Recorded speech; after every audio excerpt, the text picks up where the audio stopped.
자, 이번에는 뭐 해볼 거냐면 우리가 이제 지금까지 배웠던 걸 가지고 팝업창이라는 걸 한번 구현해 볼 겁니다. 자, 팝업창이라는 걸 뭘 팝업창이라고 하냐면 여러분들이 어떤 웹사이트 딱 들어갔을 때 이런 식으로 나오는 거 보신 적 있을 거예요. 그죠? 이런 거를 이제 하나의 팝업창이라고 얘기하는데, 근데 이제 가끔씩 이 팝업창과 모달창을 헷갈려 하시는 분들이 계세요.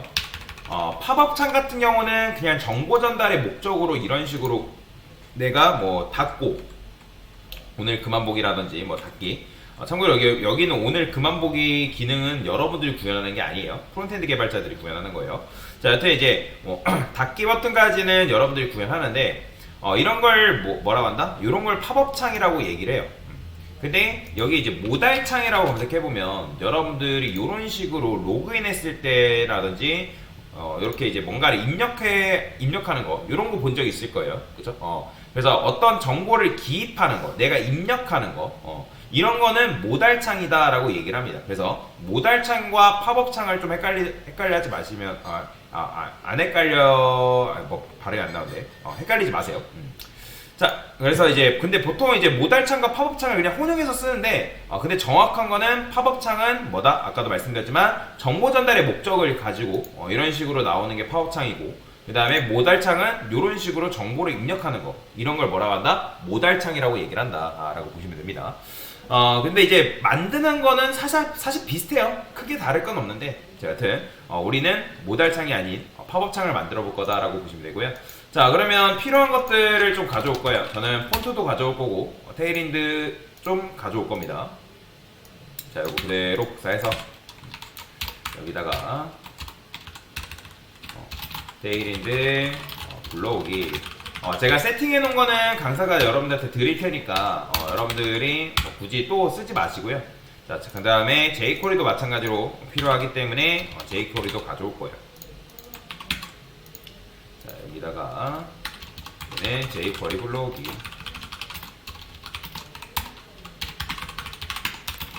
자, 됐습니다. 그 다음에 폰트도 가져와야겠죠. 그래서 눈누 폰트 들어가서 여기다가 저는 지마켓 그냥 쓰겠습니다.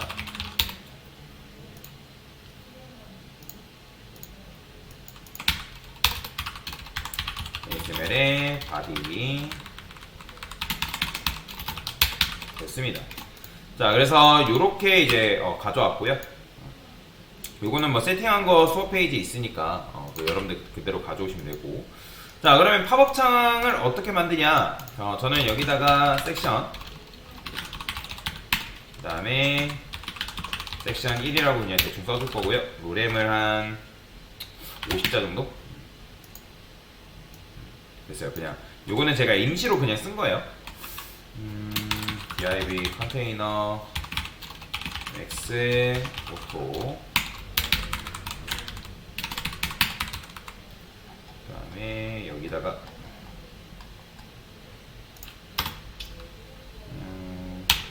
아니다, 컨테이너 앞에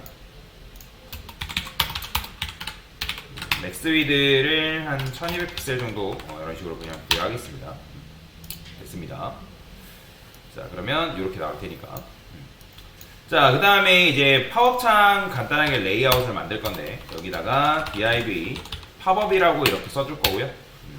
근데 이제 팝업창 같은 경우는 이제 팝업 컨텐츠를 담당하는 부분이 있어요. 그래서 팝업 컨텐츠를 담당하는 부분이 있는데 거기에 이제 몸통 부분과 뭐 바닥 부분이랄까요?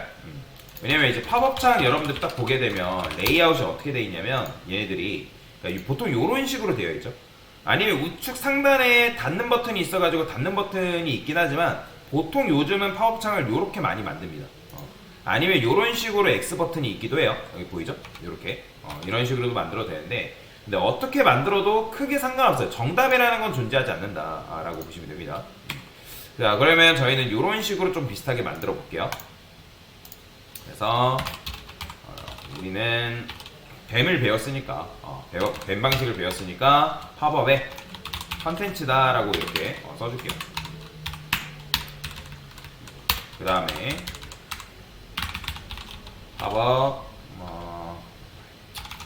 팝업의 바디, 몸통 부분이라고 얘기를 할 거고, 그 다음에 밑에 부분, 이런 식으로 레이아웃을 좀 잡아볼게요. 자, 그 다음에 여기다가 뭐 할 거냐면 팝업 창을 레이아웃을 할 건데, 여기다가 포지션 앱솔루트 말고 포지션 픽스드 줄 거예요. 포지션 픽스들 3, 0, 렉트 0, 그 다음에 너비 100%, 높이 100%. 자, 이런 식으로 쓰고 백그라운드 컬러 레드 칠하면 당연히 화면을 꽉 채우겠죠. 그죠? 근데 여기다가 RGBA 쓴 다음에 0,0,0.5 이렇게 됐어요. 자, 그 다음에 여기다가 요 팝업 컨텐츠 요 부분 있죠. 자, 너비는 제가 여기다가 얘도 마찬가지로 맥스 위드라고 할게요. 400픽셀. 그 다음에 높이 같은 경우는 내용물이 많아질 수 있으니까 미나이트를 400픽셀 이런 식으로 쓰게요. 백그라운드 컬러는 화이트.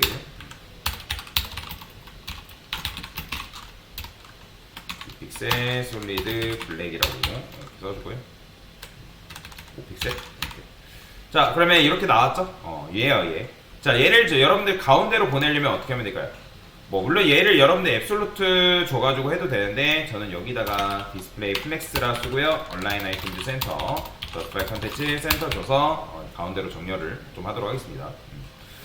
근데 이제 이렇게 하게 되면 디스플레이 플렉스가 적용돼서 이제 너비가 그러니까 최소로 줄어들거든요.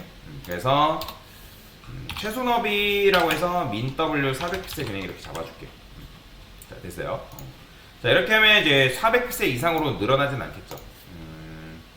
유연하지 못하니까 그냥 min을 줄까요? min. 됐어요. 그러면 이제 너비도 늘어나겠죠. 자, 그래서 이렇게 이제 작성을 해준 거고, 그 다음에 여기다가는 로렘이라고 그냥 간단하게만 이렇게 적어줄게요. 자, 그러면 이렇게 나오겠죠. 자, 그러면 여기다 그냥 늘어나는 건 좀 별로니까 400픽셀을 쓸게요. 자, 됐어요. 500. 그 다음에 팝업 컨텐츠 안에다가 패딩도 좀 부여를 할게요. 패딩 같은 경우는 10픽셀. 아니다, 여기다 부여하지 말고 팝업 바디가 따로 있잖아요. 여기다가 이제 부여할게요. 패딩은 10픽셀 정도만 이렇게 부여를 하겠습니다. 자, 됐죠? 자, 그 다음에 팝업 바텀 요 녀석을 말하는 건데 여기다가는 제가 이렇게 써볼게요. 여기다 여러분들 레드 307 해보고 그 다음에 비지 블루 300 이렇게 칠해볼 건데 얘가 높이를 가졌으면 좋겠어요. 저는 그래서 높이를 나름대로 그냥 50픽셀 정도라고 써볼게요. 그러면 요만큼의 너비를 갖는 거예요. 80픽셀을 쓸까요? 80픽셀? 요 정도? 그러면 얘랑 디스플레이가 디스플레이가 둘 다 블럭이죠. 그런데 저는 요 녀석이 사용한 나머지 이 파란색이 사용한 나머지를 제외한 나머지 공간을 얘가 다 썼으면 좋겠어요. 자, 그러면 이 컨텐츠한테 플렉스라 주시고 그러면 이제 왼쪽 오른쪽으로 배치되겠죠. 그 다음에 플렉스 콜이라고 다시 줄게요. 컬럼. 그러면 위아래로 다시 배치가 됩니다. 그러면 얘네들이 플렉스의 자식이기 때문에 여기다 뭘 줄 수 있냐면 플렉스 1 이렇게 주게 되면 어떻게 된다? 얘가 그 공간을 이런 식으로 차지할 수 있게끔 만들 수가 있다라고 보시면 되겠습니다. 자, 그러면 여기다 이제 닫기 버튼 구현해주면 되는데 닫기라고만 이렇게 써볼까요? 자, 그러면 이렇게 나오죠. 자, 그러면 얘도 이제 텍스트를 가운데로 보내고 싶다면 디스플레이 플렉스 그 다음에 온라인 아이템즈 센터 그 다음에 저스티파이 센터 이런 식으로 부여해주면 되겠죠? 텍스트는 화이트라 쓸게요. 텍스트 화이트.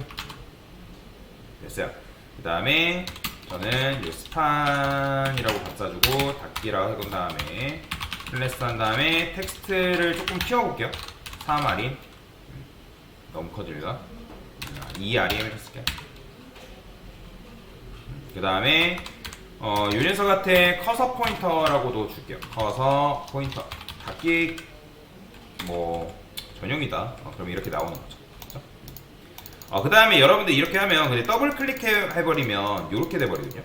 이렇게 이런 식으로.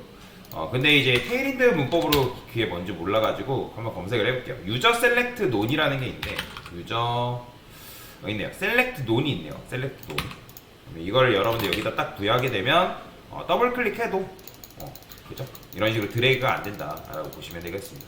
자, 그러면 색상은 이제 필요 없으니까 여기다 그냥 색상은 얘만 일단 지워줄게요. 자, 그러면 일단 뭐 한 거예요? 팝업 창을 만들기 위한 레이아웃이 완성이 된 거다라고 보시면 되겠습니다. 됐습니다.